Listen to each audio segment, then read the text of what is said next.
Hello दोस्तों, आज के एक नई वीडियो में आपका स्वागत है। यहाँ पर दोस्तों माननीय प्रधानमंत्री नरेंद्र मोदी ने यहाँ पर प्रतिवर्ष की तरह इस वर्ष भी यहाँ पर जो कि पीएम यशस्वी योजना, प्रधानमंत्री यशस्वी योजना जो कि प्रधानमंत्री छात्रवृत्ति योजना के अंतर्गत आता है, उसके बारे में यहाँ पर आप लोगों को मैं इम्पॉर्टेंट जानकारी देने वाला हूँ। दोस्तों यह एक छात्रवृत्ति योजना है जिसमें यदि आप लोग परीक्षा दिलाते हो और यदि आप लोग पास हो जाते हो तो आप लोगों को 75,000 से यहाँ पर 75,000 से 1,25,000 तक के स्कॉलरशिप आप लोगों को मिल सकता है। दोस्तों यहाँ पर मैं आप लोगों को बताने वाला हूँ कि यह जो पीएम यशस्वी छात्रवृत्ति योजना है, इसका फॉर्म कौन कौन स्टूडेंट है, कौन कौन छात्र है वहाँ यह फॉर्म को भर सकते हैं, उसके बारे में मैं आप लोगों को इस वीडियो में जानकारी बताने वाला हूँ। तथा आप लोगों की जो योग्यता है वह क्या होनी चाहिए उसके भी बारे में मैं आप लोगों को इस वीडियो में जानकारी बताऊँगा। और आप लोगों को बताऊंगा कि यह पीएम यशस्वी छात्रवृत्ति योजना के लिए आप लोग फॉर्म भरोगे तो आप लोगों को कौन कौन सा जो डॉक्यूमेंट लगेगा, इसके बारे में मैं आप लोगों को इस वीडियो में जानकारी बताऊंगा। तथा आप लोगों को यह भी बताऊंगा कि आप लोगों को परीक्षा के लिए जो पीएम यशस्वी छात्रवृत्ति योजना का जो आप लोग फॉर्म भरोगे तो उसका जो परीक्षा होगा उसके लिए आप लोगों को क्या क्या पढ़ना होगा, उसके भी बारे में मैं आप लोगों को इस वीडियो में संपूर्ण जानकारी बताऊंगा। आप लोगों को बताऊंगा कि आप लोगों को कहां से पढ़ना है तथा आप लोगों को क्या क्या सब्जेक्ट पढ़ना है, उसके बारे में मैं आप लोगों को इस वीडियो में पूरा डिटेल बताऊंगा। आप लोगों को सबसे पहले बता देता हूं कि आप लोग कब से कब तक जो कि फॉर्म है पीएम यशस्वी छात्रवृत्ति योजना का, वह आप लोग कब से कब तक फॉर्म भर सकते हो, इसके बारे में मैं आप लोगों को पूरी जानकारी बताता हूं। यहाँ पर आप लोगों को बता दूं कि आप लोग जो पीएम यशस्वी छात्रवृत्ति योजना का जो इंट्रेंस एग्जाम के लिए आप लोग फॉर्म भरोगे तो वहाँ कब से कब तक आप लोग जो फॉर्म है वह भर सकते हो, उसके बारे में यहाँ पर आप लोगों को बता देता हूँ। आप लोग जो कि ऑनलाइन फॉर्म आप लोगों को जमा करने की तिथि है दोस्तों, वहाँ 11 जुलाई से आप लोग 10 अगस्त तक आप लोग ऑनलाइन फॉर्म अप्लाई कर सकते हो। दोस्तों 11/7/2023 से 10/8/2023 तक आप लोग जो ऑनलाइन फॉर्म है वहाँ अप्लाई कर सकते हो। यहाँ पर आप लोगों को वही डेट यहाँ पर भी बताया गया दोस्तों। तथा यदि आप लोगों के फॉर्म में कोई त्रुटि हो जाता है, यदि आप लोगों का फॉर्म कुछ मिस्टेक भर जाता है तो आप लोग उसके करेक्शन करने की जो तिथि है वह 12 अगस्त से 16 अगस्त तक आप अपने फॉर्म में जो कि सुधार करवा सकते हो दोस्तों। और याद आप लोगों को फॉर्म भरने के लिए आप लोगों को कोई परीक्षा शुल्क नहीं रखा गया है, आप लोग निःशुल्क जो कि फॉर्म है वहाँ अप्लाई कर सकते हो। दोस्तों अब यहाँ पर आप लोगों को बताता हूँ कि आप लोग यह फॉर्म कैसे अप्लाई कर सकते हो। तो आप लोगों को जो यह वाले वेबसाइट में आप लोगों को मैं नीचे दिखा दूंगा, उस वेबसाइट में आप लोग जाके जो कि फॉर्म अप्लाई कर सकते हो। तथा आप लोगों की जो परीक्षा की तिथि है दोस्तों, यहाँ पर आप लोगों को बताया गया है कि आप लोगों की जो पीएम यशस्वी इंट्रेंस जो टेस्ट है, पीएम यशस्वी योजना जो छात्रवृत्ति योजना है, उसका जो पेपर है दोस्तों वह जो कि 29 सितंबर जो कि शुक्रवार को 2023 को होने वाला है। दोस्तों आप लोगों का जो पेपर है वह 29 सितंबर 2023 शुक्रवार को होने वाला है। और यह जो पेपर है दोस्तों OMR बेस्ड होने वाला है। यह जो पेपर है वहाँ यानी कि 4 विकल्प आप लोगों को मिलेगा, उसमें से आप लोगों को एक विकल्प जो कि सही करना रहेगा दोस्तों। इसी प्रकार आप लोगों को यहाँ जो पेपर है वहाँ MCQ होगा, यानी कि वही यहाँ पर बताया गया कि आप लोगों को 4 ऑप्शन मिलेगा, 4 ऑप्शन में से आप लोगों को एक उत्तर सिलेक्ट करना रहेगा। अब आगे आप लोगों को जानकारी बताता हूँ। यह पेपर है दोस्तों जो कि 1.5 घंटे का यहाँ पर होने वाला है। यह पेपर है दोस्तों जो कि 1.5 घंटे का होने वाला है, जिसमें से आप लोगों को मिनट में बताऊँ तो यहाँ पर जो कि 150 मिनट का यहाँ पर होने वाला है। अब यहाँ पर आप लोग इस वेबसाइट में जाके जो कि फॉर्म है वहाँ अप्लाई कर सकते हो। तथा इसके मैं आप लोगों को जो प्रवेश पत्र कौन सी तिथि को आएगा उसके भी बारे में मैं आप लोगों को अलग से वीडियो बना के बताऊंगा। तथा आप लोग प्रवेश पत्र कैसे डाउनलोड कर सकोगे उसके भी बारे में मैं आप लोगों को और जब प्रवेश पत्र आएगा उसको बताऊंगा। तथा यह पेपर है दोस्तों वहाँ अंग्रेजी तथा हिंदी भाषा दोनों में होगा। दोस्तों यह पेपर है वहाँ अंग्रेजी तथा हिंदी दोनों भाषा में होगा, तो आप लोग अपना फॉर्म अप्लाई कर सकते हो। अब आप लोगों को आगे और जानकारी बताता हूँ। अब यहाँ पर आप लोगों को बता दूं कि दोस्तों जो पीएम यशस्वी छात्रवृत्ति योजना है उसको कौन कौन से क्लास के जो विद्यार्थी है जो यहाँ फॉर्म भर सकते हो उसके बारे में यहाँ पर आप लोगों को बता देता हूँ कि आप लोग जैसे कक्षा 9वीं में हो तो आप लोग यहाँ पीएम यशस्वी योजना जो छात्रवृत्ति योजना है उसका आप लोग फॉर्म भर सकते हो, तथा आप लोग क्लास 11वीं में हो तो आप लोग यहाँ पीएम यशस्वी छात्रवृत्ति योजना का फॉर्म भर सकते हो। यदि 9वीं के छात्र जो कि फॉर्म भरेंगे उसको दोस्तों यदि रिजल्ट में पास हो जाते हैं तो उनको 75,000 रुपये मिलेगा दोस्तों। उसी प्रकार यहाँ पर जो 11वीं के जो छात्र हैं वहाँ पास हो जाते हैं, जो इंट्रेंस एग्जाम होगा उसमें यदि पास हो जाते हैं तो उनको दोस्तों 1 लाख जो कि 25,000 रुपये छात्रवृत्ति के तौर पे मिलेगा दोस्तों। अब यहाँ पर आप लोगों को आगे की जानकारी बताता हूँ। पीएम यशस्वी योजना के अंतर्गत यहाँ पर मैं आप लोगों को जो सामान्य दिशा निर्देश है उसके बारे में आप लोगों को बता दूं कि यह यशस्वी इंट्रेंस टेस्ट जो कि YET इसका यहाँ पर शॉर्ट फॉर्म है, उसमें यहाँ पर आप लोगों को बता दूं कि इस योजना के तहत आप लोगों को जिस विद्यार्थी का जो सिलेक्शन हो जाता है, जिस विद्यार्थी का चयन हो जाता है उसको यहाँ छात्रवृत्ति जो कि प्रदान किया जाएगा दोस्तों। यहाँ पर आप लोगों को पहला पॉइंट में बताया गया है कि यहाँ पर यह जो कि कक्षा 9वीं और कक्षा 11वीं के विद्यार्थी जो अभी पढ़ने वाले हैं या जो अभी पढ़ रहे हैं उसमें से जो OBC और EBC तथा DNT के जो विद्यार्थी हैं, जो इसके अंतर्गत आते हैं विद्यार्थी, वहाँ यहाँ छात्रवृत्ति जो कि छात्रवृत्ति प्राप्त करने के लिए यहाँ आवेदन जो फॉर्म है वहाँ अप्लाई कर सकते हैं तथा एग्ज़ाम दिला सकते हैं। जैसे यहाँ पर आप लोगों को बता दूं कि यदि आप लोग ST या SC हो तो आप लोग यहाँ फॉर्म जो कि अप्लाई नहीं कर सकते हो दोस्तों।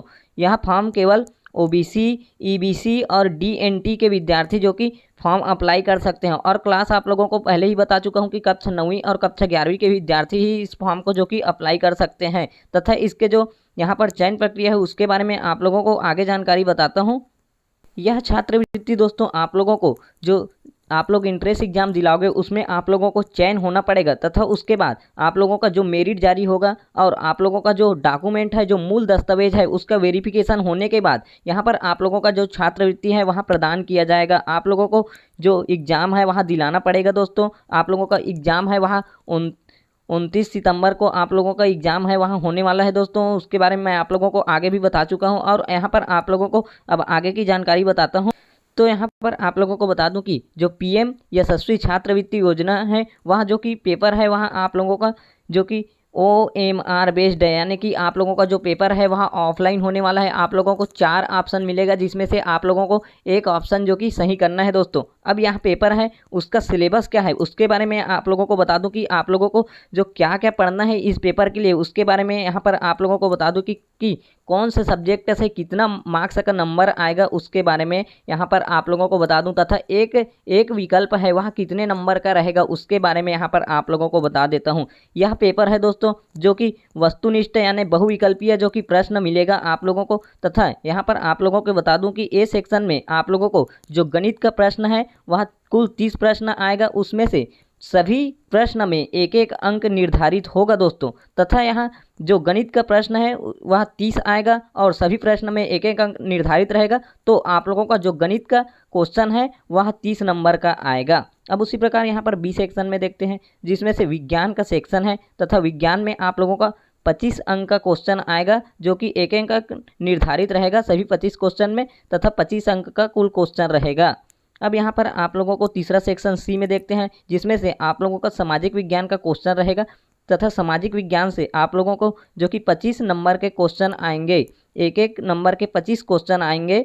उसी प्रकार यहाँ पर उसमें भी आप लोगों का 25 अंक निर्धारित रहेगा। तथा यहाँ पर D सेक्शन में देखते हैं तो सामान्य अभिज्ञान यानी कि आप लोगों का जो रीजनिंग है और सामान्य ज्ञान है GK GS उसका यहाँ पर जो कि D सेक्शन में आप लोगों का जो GK GS है वह 20 क्वेश्चन आएगा जो कि 20 नंबर का रहेगा दोस्तों। इसी प्रकार आप लोगों का कुल क्वेश्चन देखें तो यहाँ पर आप लोगों का जो कुल क्वेश्चन है वह जो कि 100 रहेगा, तथा सभी क्वेश्चन में एक एक अंक निर्धारित रहेगा। और यहाँ पर 100 क्वेश्चन आएगा तो सभी में एक एक अंक निर्धारित रहेगा, तो 100 अंक का कुल क्वेश्चन रहेगा दोस्तों। और यहाँ पर जो परीक्षा की जो यहाँ पर 4 विकल्प दिए जाएंगे जिसमें से केवल आप लोगों का एक उत्तर सही होगा। इसमें आप लोगों का कोई निगेटिव मार्क नहीं रहेगा दोस्तों। यहाँ पर आप लोगों को स्पष्ट रूप से बताया गया है कि इसमें आप लोगों का कोई नकारात्मक यानी कि कोई निगेटिव मार्क नहीं रहेगा। यह पेपर है दोस्तों जो कि 1.5 घंटे का होगा, यानी कि 150 मिनट का यहाँ पेपर है वहाँ होगा। और यहाँ पर जो परीक्षा की समय सारणी की बात किया जाए तो आप लोगों का जो परीक्षा का तिथि है वहाँ 29/9/2023 जो कि शुक्रवार को होने वाला है। और यहाँ पर आप लोगों के जो पेपर है वहाँ यानी कि ऑफलाइन मोड में होगा जो कि OMR बेस्ड होगा। यह पेपर जो कि आप लोगों का 150 मिनट का होगा दोस्तों। और यहाँ पर जो परीक्षा शुरू होने के आप लोगों को 30 मिनट पहले आप लोगों को जो कि परीक्षा केंद्र में पहुँच जाना है। अब आप लोगों को बताऊँगा कि आप लोगों का जो परीक्षा है वह कहाँ होने वाला है, इसके बारे में आप लोगों को बताता हूँ। आप लोग यह फॉर्म अप्लाई करते हो तो आप लोगों को उत्तीर्ण होने के लिए आप लोगों को कितना प्रतिशत अंक लाना जरूरी है, आप लोगों को जो छात्रवृत्ति मिलेगा उसका कितना प्रतिशत अंक लाना जरूरी है, उसके बारे में आप लोगों को बता दूं।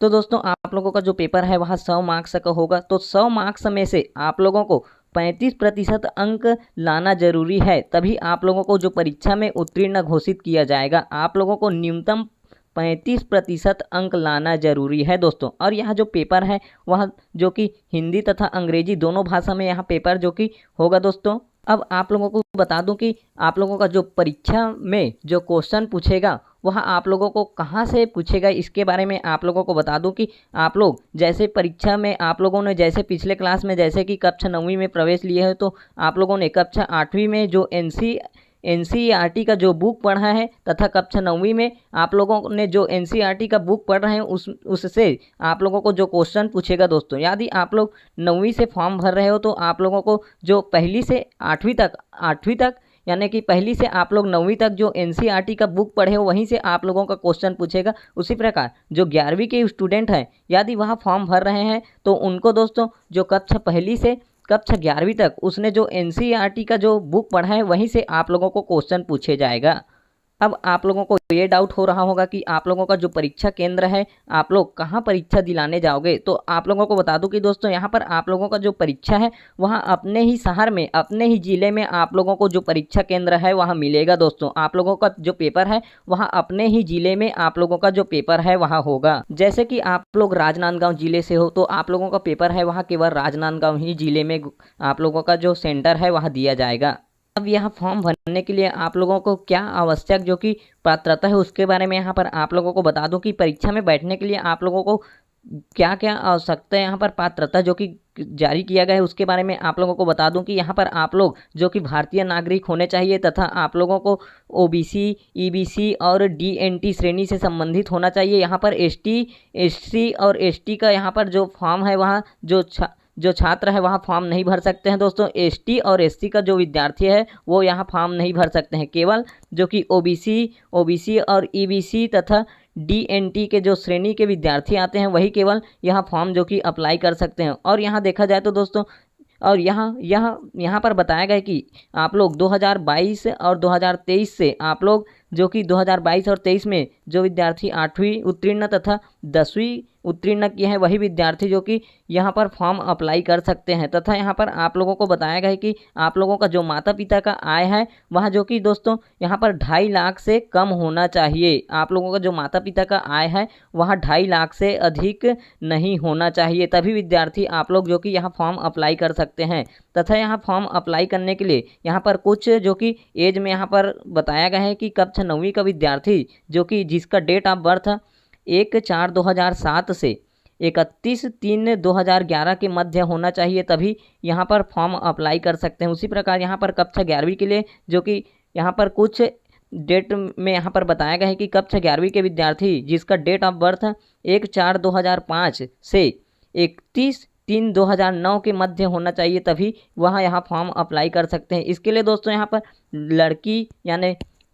पर लड़की तथा लड़के दोनों अप्लाई कर सकते हैं दोस्तों। यहाँ पर दोनों के लिए यहाँ पर जो कि आवश्यक पात्रता होनी चाहिए। इसमें से यहाँ पर कोई यहाँ पर वो नहीं रखा गया है कि केवल लड़की ही फॉर्म भर सकते हैं या लड़का ही फॉर्म भर सकते हैं। यहाँ पर दोस्तों लड़की और लड़का दोनों फॉर्म अप्लाई कर सकते हैं। यह फॉर्म आप लोग भरते हो और यदि आप लोग उत्तीर्ण नहीं होते, यदि आप लोग दोबारा अपना जो उत्तर पुस्तिका है वहाँ चेक कराना चाहते हो तो यहाँ दोस्तों जो कि आप लोगों का जो पुनः मूल्यांकन या पुनः जांच की यहाँ पर सुविधा आप लोगों को नहीं दी गई है दोस्तों। यहाँ पर आप लोगों को स्पष्ट रूप से बताया गया है कि परिणाम पुनर्मूल्यांकन या पुनर्जांच की जो सुविधा है वह नहीं होगी। और दोस्तों मैं आप लोगों को स्पष्ट रूप से यहाँ पर लिख के बताया हूँ कि आप लोग यहाँ से पढ़ सकते हो कि कौन कौन फॉर्म भर सकता है, कौन कौन फॉर्म नहीं भर सकते हैं, उसके बारे में यहाँ पर आप लोगों को बताया गया हूँ। आप लोग यहाँ से आप लोग पढ़ सकते हो कि कब से कब आप तक कब से कब तक आप फॉर्म भर सकते हो, तथा आप लोग यदि आप लोगों के फॉर्म में कोई त्रुटि हो जाता है तो आप लोग कौन से डेट को आप लोग यहाँ पर सुधरा सकते हो, उसके बारे में यहाँ पर आप लोग पढ़ सकते हो दोस्तों। यहाँ पर इस तरह से आप लोग पढ़ सकते हो, तथा आप लोगों का जो पेपर है वह कौन कौन से लैंग्वेज में आएगा उसके बारे में यहाँ पर आप लोग पढ़ सकते हैं। अब आप लोगों को यहाँ पर बता दूं कि आप लोगों का जो ऑनलाइन फॉर्म भरने के लिए आप लोगों को आवश्यक दस्तावेज कौन कौन से लगेगा उसके बारे में यहाँ पर बता देता हूँ कि दोस्तों आप लोगों को जो ऑनलाइन फॉर्म भरने के लिए यहाँ पर जो पिछली कक्षा का मार्कशीट लगेगा, तथा आप लोगों को रंगीन पासपोर्ट साइज फोटो लगेगा, आप लोगों को आधार कार्ड लगेगा, तथा हस्ताक्षर लगेगा विद्यार्थी का। और यहाँ पर यदि विद्यार्थी जो कि दिव्यांग है तो उसका यहाँ पर प्रमाण पत्र लगेगा, यदि दिव्यांग नहीं है तो उसका कोई भी प्रमाण पत्र नहीं लगेगा। और आप लोगों को एक ईमेल आईडी लगेगा तथा एक मोबाइल नंबर लगेगा। यह सभी आवश्यक दस्तावेज जो कि आप लोगों को ऑनलाइन फॉर्म अप्लाई करोगे तो उसके लिए आप लोगों का लगेगा। यदि आप लोगों को यह फॉर्म का जो PDF चाहिए तो आप लोग नीचे कमेंट कर सकते हो, और किसी तरह की जानकारी चाहिए तो आप लोग नीचे कमेंट करके मुझे पूछ सकते हो। थैंक्स दोस्तों, इसी तरह की जानकारी के लिए आप हमारे साथ बने रहिए। लाइक कीजिए, सब्सक्राइब कीजिए और यह वीडियो अपने दोस्तों के पास शेयर कीजिए।